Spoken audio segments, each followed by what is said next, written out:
Good morning, everyone. It is Friday, November 6th. In our devotion for today, I want to do a reading from Romans chapter 12.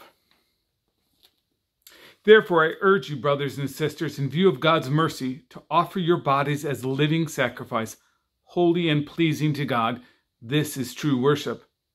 Do not conform to the pattern of this world, but be transformed by the renewing of your mind. Then you will be able to test and approve what God's will is, God's good, pleasing, and perfect will.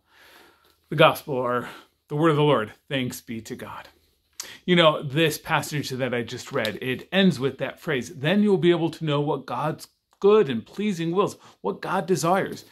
And if we take just that phrase alone, everybody normally would respond by saying, sure, yeah, I'm in for that.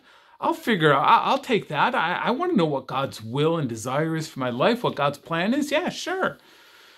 It seems like that kind of inside information would kind of empower us to be a better version of ourselves, or to be more successful, or to at least be something. Well, the caveat here is that in order to know and to really understand God's will for our lives, there are two things that have to happen. The first is that we must worship God, and worship God not just through our words. Just saying stuff isn't enough to truly be worshiping God. We have to view our bodies and our lives as living sacrifices, things that we put up on the altar and give as an offering or a gift to God.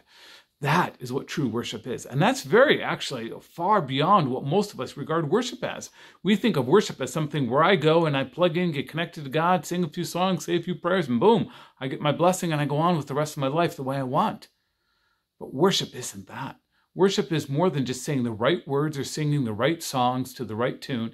It's about taking our bodies and our lives and offering them up completely as sacrifices or gifts, offerings to God. That's how we do worship. The second thing he says is that renew your minds.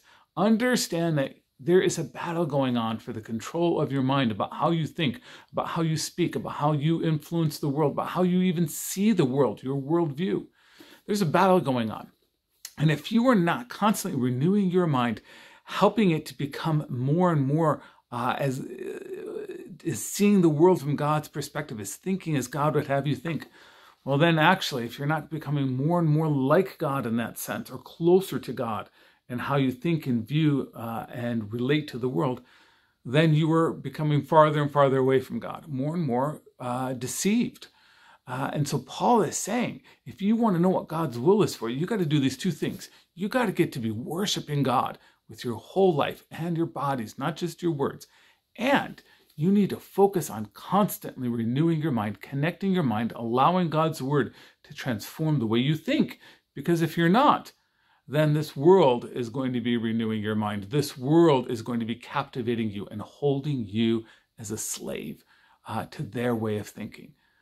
And, you know, those two focuses, truly worshiping God, truly constantly, not just a one-time thing, but constantly renewing our minds so that we think and feel and act the way that God would have us. Those are the two things we need to do and focus on. And as we do those, then God's good and perfect will just become clear to us. Amen. Amen.